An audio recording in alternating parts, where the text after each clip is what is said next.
I can't promise either one. Well, I know that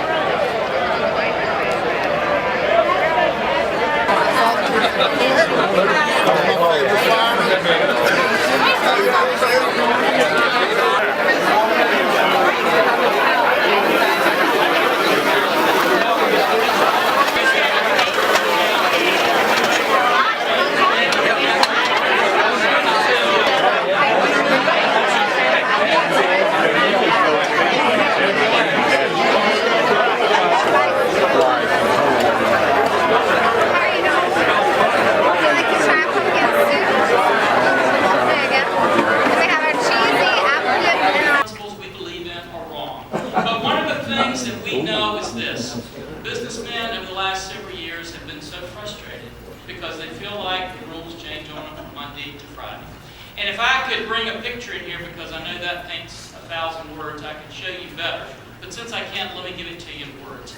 I think that most businessmen that I talk to feel like they are on some kind of mythical track with their international competitors.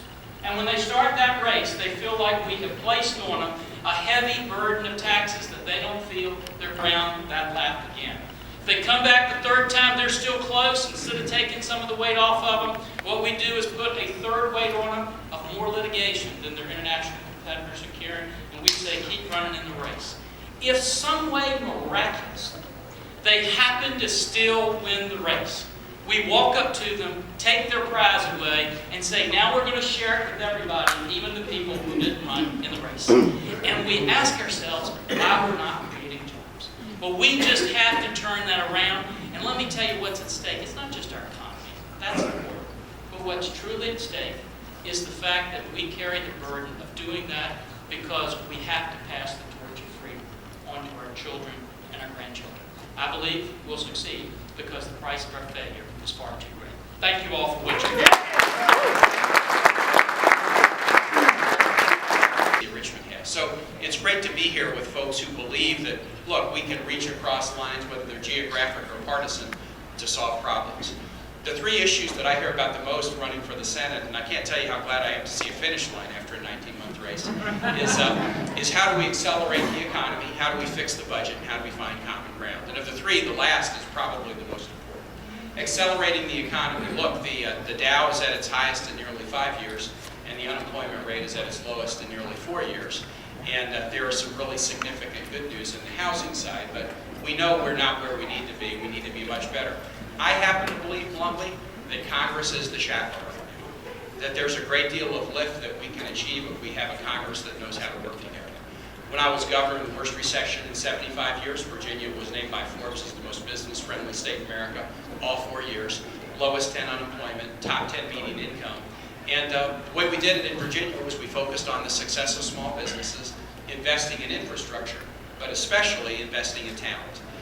Win the talent race, win the economic race, that's the reason that Virginia's gone from 38th in per capita income to 7th in my lifetime, and that's the issue that I probably will focus most on if I go into the Senate. Second, we have to fix the budget. We spend $3.7 trillion a year. We take in $2.5 trillion a year. Therein lies the problem. And we have to close that gap. As the only governor in modern times who left office with a smaller budget, general fund, than when I started, I know how to make a lot of cuts, but I also know that you can't just cut your way to prosperity. So my proposal to close that gap involves fixes on both sides of the balance sheet. I don't think you can fix the problem we have just on one side of the balance sheet.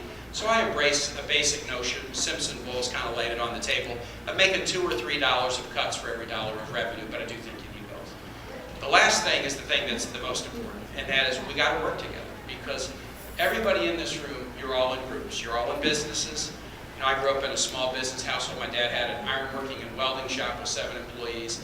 You're not only in businesses, you're in church councils and PTAs and associations like the Chamber of Commerce. And we all know in life, if you're in a group, it's never just going to be your way. You've got to put your ideas on the table and find ways to find common ground.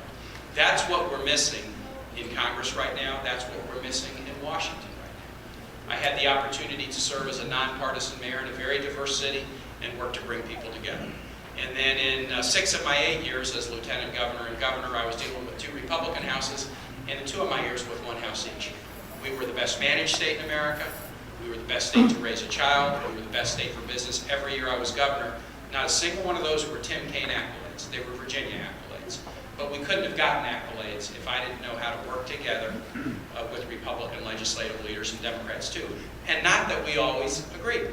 You know, what we also know about groups is you don't have to always agree, but you have to always maintain a relationship and a friendship, because if you disagree about something today, you can still wake up tomorrow and find something else to agree on. And that's what we need to do. And I'll just say this as I close. When John Warner was our senior senator, he was in a gang of 14 in the United States Senate, 7 Republicans and 7 Democrats who would work together to break log jams. Mark Warner, now proud Democrat, is leading a gang of 6. We should be worried that the number is dwindling, but nevertheless, a Virginian is at the center of the effort now to create that bridge building to bring people together for solutions. If the gang is 6 or 14 or 98 or 2, if I'm in the U.S. Senate, I'll be part of it, because we got to build bridges to make things happen. Thanks so much for having me. It's great to be with you tonight. Appreciate it. Affairs Manager for DuPont to come forward and to give a few comments from our title sponsor, DuPont. Lenita said I only had an hour, so I'm going to talk about greenbelt technology and chemistry and how it can improve our lives. I'll go ahead and just really quickly summarize something about DuPont that's kind of inherent in what we're here tonight. DuPont's celebrating its 210th anniversary in business. We have a great Virginia connection. DuPont was founded by an immigrant chemist from France who was encouraged to get into the gunpowder business by a president named Thomas Jefferson. And over the years, DuPont has partnered with governments, both state and local and federal, on a lot of the big challenges and a lot of the major conflicts around the world. We fought in all of and provided materials for all those different conflicts. We helped work on the Manhattan Project, helped win World War II. We provided radioactive materials that helped win the Cold War. We helped materials that made the space race. But all along, there's been a partnership with the government. And it's organizations, I think, like the Chamber, both the state and great chambers like the Chesterfield Chamber, and the elected officials here and the candidates that are here, that help make those things happen. I think the last thing I would say, in my experience, is Virginia's history of the citizen legislator really makes a difference in how Virginia operates and succeeds. The part-time legislator that is focused on a short-term legislative session, then comes back and has to be involved meeting a payroll, running a business, being involved in the community with constituents, I think gives Virginia the real advantage among all the states in the United States. So again, thank you to the Chesterfield Chamber, thank you to all the candidates and elected officials here tonight, and have a great evening. Before we recognize the wonderful restaurants that have provided all the food for us, I want to brag on DuPont a little bit. The Chesterfield Chamber was founded by small businesses, and we are strongly populated by small businesses. It is the backbone of this country. It's the backbone of this chamber. But there are large businesses that really that make a real impact in our community and in this chamber, and I want to recognize DuPont for that, for this chamber. Lisa Randall, sitting back here beside Will Davis, helped us found our education committee. There's a lot of news about our education committee and some of the projects we're working on. Stay tuned. This is really exciting stuff, and this is a wonderful opportunity for us as a chamber to have a real impact directly in our public schools. And Lisa started us there. Thank you, Lisa.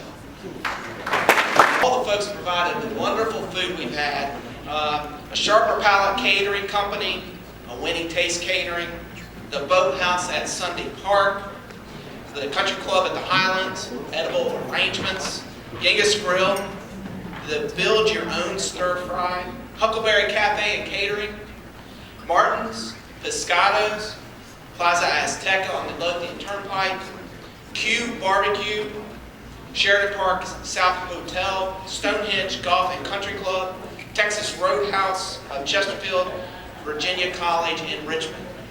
Several of those have hosted Chambers Nights Out, so we're getting sort of an annuity here of food, which is fantastic.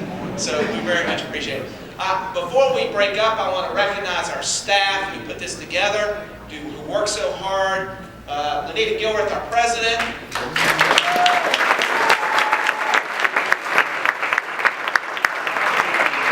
Darcy Warren, our director of events and communications. Sandy Whiteside, our operations manager. Thank you for coming out and enjoy the food and drink and have a great evening. Thank you.